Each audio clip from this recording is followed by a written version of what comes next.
Hi folks, happy Friday to you. Welcome to the weekend, and I trust that you've been able to get some good science fiction reading done during the week. And on that subject, what have I been reading? I finished Chasm City on audiobook last weekend, and this is the second of his novels, and it's set, if you weren't already aware, in the same world as his first novel, the Revelation Space book, along with several others that he wrote later on. But it is quite separate as a story. It's completely standalone in that respect. In common with Revelation Space, there are three plot threads, the connection between them somewhat tenuous at the start, even incidental, and then becoming stronger and stronger, as you might expect, as the book progresses. One of the threads is set on Sky's Edge, which is a planet in a perpetual state of civil war, sometimes cold and sometimes hot, between the southern and northern groupings on the planet. And this planet, Sky's Edge, was populated initially by a flotilla of sleeper ships sent from Earth, the first such interstellar mission, so very much predating the later light huggers of the Ultras. Tanner Mirabel is a mercenary providing security services for the local warlord, and he's the protagonist for this thread and the next. The second thread, as you might expect, is set in Chasm City itself, once and quite recently a gleaming splinter cut deep into the crust of Yellowstone, seat along with the glitter band in orbit around the same planet of the Belle Epoque, a period of creativity and riches. By the time of this book, however, Chasm City is in a mess, and it's in a mess for reasons that become apparent to both us and Tanner as the story progresses. And in case you haven't already read it, then I'm going to leave it there. The result, though, is a split between the wealthy and influential that live in the canopy part of the city, which clings to the walls of the chasm, and then the mulch, so-called the slums down on the ground, where the accumulated detritus from the canopy falls. Tanner is on the hunt in this environment, continuing some business that started back in the thread on Sky's Edge. The seeds of the war on Sky's Edge boarded the same ships to make the long 150-year plus journey. And the other thread, which I enjoyed a lot, was set on this flotilla of ships. And over a number of years in this thread, we follow the life of Skylar, or Sky Houseman, who's a scared child at first, and later a leading member of the flotilla. We get more and more of Sky's story as the book progresses through an infection with a doctrinal virus that Tanner is suffering from. His dreams are full of Sky's past. The plot threads don't converge in place or time exactly. It's more that things are revealed in each thread that move the plot in the Chasm City thread forward. And although this was a reread for me, it's been a long time, probably close to 20 years since I first read it, and I remembered almost nothing about it other than a vague sense of the vibe in Chasm City itself. And this meant that the surprises, and there are a few, one might even say revelations, that pop up, particularly in the closing sections of the book, were effectively new to me again, and I really enjoyed that. I particularly like the sections on the flotilla, ostensibly on the same mission. There's a rivalry between the ships and their captains that grows over time into a simmering Cold War. There are rumours of a secret ship. Sky gets darker and darker as a character, and by the end, slightly balmy and very ruthless. He ensures his ship gets to their destination before the others, by hook or by crook. Chasm City as a location was great, I thought. I enjoyed the descriptions that Reynolds gives us, a Tanner's eye view of the city, if you like, and its denizens. And the fall of the city is in recent memory. It's less than 10 years previously, if I remember rightly. And I like the way that Reynolds had the population still really adjusting to their new reality, with different winners and losers than existed before. So in short, I really enjoyed my revisit to this world, and I'm feeling a renewed motivation to reread the other books in the Revelation Space universe. I did read Revelation Space. I can't remember now if that was earlier this year or last year, but I did enjoy that. So I need to read the two that directly follow, and then there's the fourth that's more recent, and then I guess it's the Prefect books after that. And then there's a bunch of short stories and novellas set in the same world, so I've got my work cut out for me. But I'd recommend it. If you haven't read it, it's really good. Next, I read The Water Knife by Paolo Bacigalupi, or is it Bacigalupi? Perhaps you can let me know. And he, of course, is the author of The Wind-Up Girl, which I read and enjoyed last year. And the thing that I enjoyed most about that book was the world building in a sort of hot and humid, climate-ravaged Thailand.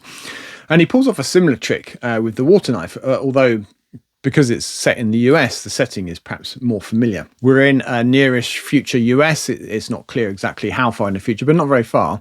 And it's been ravaged by the effects of climate change. And we get snippets of the news from the coastal regions. But this tale is one of dry, parched regions in the centre of the country.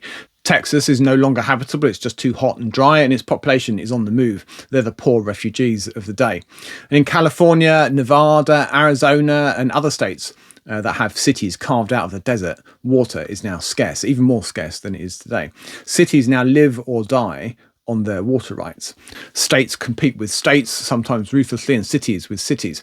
And Chinese investors, in the meantime, in the background, are busy building self-contained arcologies, a kind of home and a haven for the fortunate and the favoured. Crime lords run entire sections of cities, with one in particular that has a compound that's patrolled by very hungry hyenas that feature towards the end of the book. And in this increasingly desperate world of accelerating decline, whoever controls what remains of the flow of water in the great rivers controls life itself.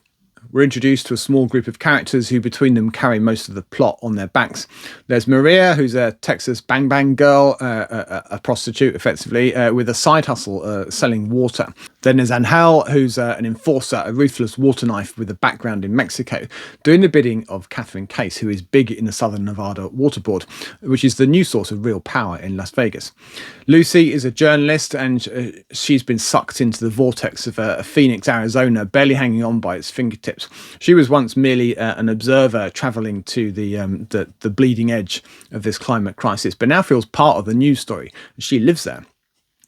Lucy has a tenuous hold on the edges of a news story. A friend of hers has been brutally murdered along with somebody else, and she suspects it was to do with the big water rights deal that he was on the cusp of doing. Angel is sniffing around the same case on behalf of his boss in Las Vegas, and he wants the water rights, if they exist, for Nevada. And Maria is merely tangled up in those events, at least to start with. I found that the story progressed at a good clip. It's very readable, and there's some redemption and resolution at the end, which I thought really worked really well. But like The Wind-Up Girl, for me, the main joy with this book was the vision that Bacigalupi conjures. It's not a fun future, and slightly worryingly, it's all too easy to imagine, given a few more decades of rising temperatures and changing weather patterns. I like the sense of things being on the edge of chaos, of falling apart, and untold stories in the eyes of the Texans, the displaced peoples. The UN and the NGOs are on the ground, and the price of life. And unlike the thin and powerless veneer of what remains of the federal government, with the state structures turning on each other. I really enjoyed it. In some respects, it's a bit of a page turner, but that worked really well for me. I didn't mind that at all. So tell me, what have you read this week? Is there anything that you particularly recommend or would like us to avoid because you didn't enjoy it? Do let us know in the comments down below.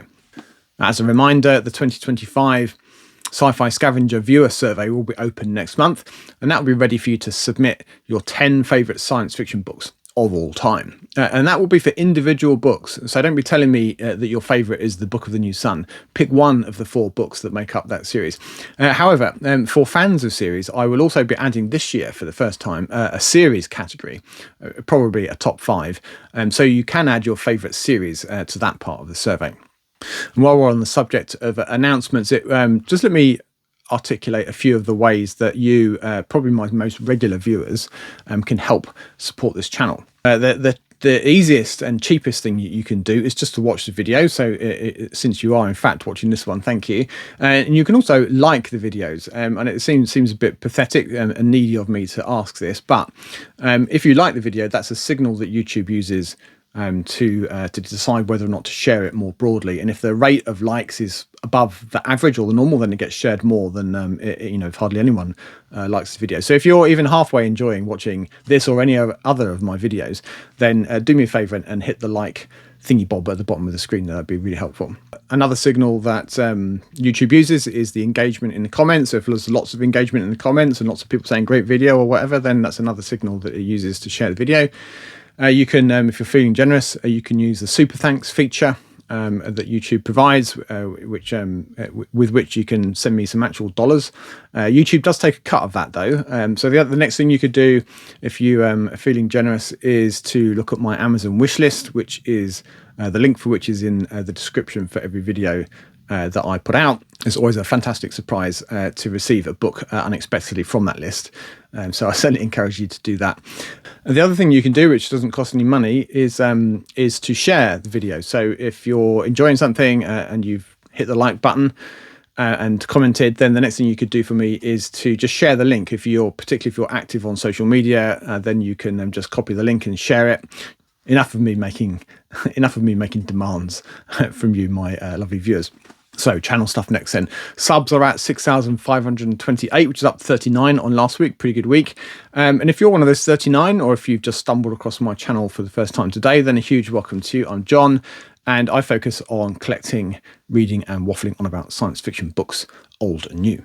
Comment of the week this week was from Paul, who offers up Fire Upon the Deep as a sort of time travel novel. That comment was on the time travel video last week.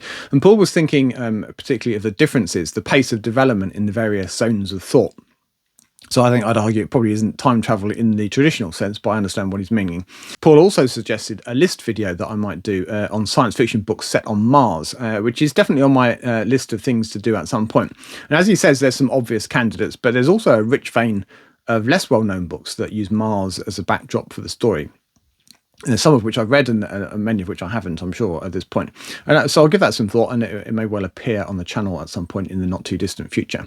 Thank you to Paul for taking the time to leave a comment, and to all of you that do the same. As usual, I do really appreciate it. Let's take a look at what was on the channel last week.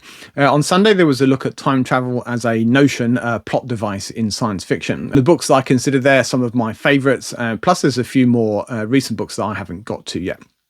And that video is doing okay. Nothing stellar, but it is the most viewed video that I've put out in the last 28 days. So I'll take that as a good start. On the book buying front, I've been re-energized this week after a slow week the previous week in the book buying department. And in no small part, that was because I realised I was actually still in credit on September's book budget in the tortured way that I calculate those things. So I've ordered a few books, as you would, a couple of which have now turned up. There's an upgrade, a collection gap filler or two. Plus, I was very happy to receive a book from the aforementioned Amazon wishlist, which is an indie published space opera, which I like the sound of and added on a whim to my wishlist. So more on that when we get to the book haul for October. So the to be hauled pile currently stands at 15 books, with another couple on their way. Let's take a quick look ahead. On Sunday, there will be the usual TBR selection video, for this time for October's reading. I once again break out the bingo balls of fate and the decision dice of destiny. So that video is all ready to roll. It's done, it's edited, it's loaded up. So as we sit here now, I already know what I have in store for me in October, and I'm really looking forward to it. I feel obliged to report that there's been no further progress on the 100 years of space opera video, but that will come. I will spend a bit of time on it this weekend, I think. So next weekend, so not this Sunday, Sunday after, will be the wrap up of September's reading. There's still 4 days of September left, but I still have 2 books on the planned reading list, as you'll see in a minute. So it's possible I won't get to both of those in that time. We'll see. So what will I be reading? I will be finishing off Noir-Inspired by Cordwainer Smith. I'm about 3/4 of the way through, I'd say, so I'm almost there. I had it half hoped that I would finish it before today, but I haven't quite got there yet. So more on that next week. I am really enjoying it. I've started on audiobook The Integral Trees by Larry Niven, which has been burning a hole on my shelves for quite a while now. I'm listening to it on audiobook. It's a relatively short book, so I should get through that. I probably will finish it next week, we'll see. That's somewhat a factor of how much running I do during the week, to be honest. So the 2 books that are on my planned TBR for September are Henry Kuttner's Fury. So when I finish in Australia, I'm going to move straight onto this one, as there's a decent chance I'll finish it. It's relatively brief, couple hundred pages. And if I finish that and there's a bit of time left in the month, then I'll tackle Islands in the Net by Bruce Sterling. That is a slightly longer book. I would guess 300, no, actually over 400 pages. So I'm a bit dubious that I will A, have a chance to start it, and B, finish it before the month is out. But let's see. As always, thank you for watching. Have a wonderful weekend, and until next time, goodbye for now.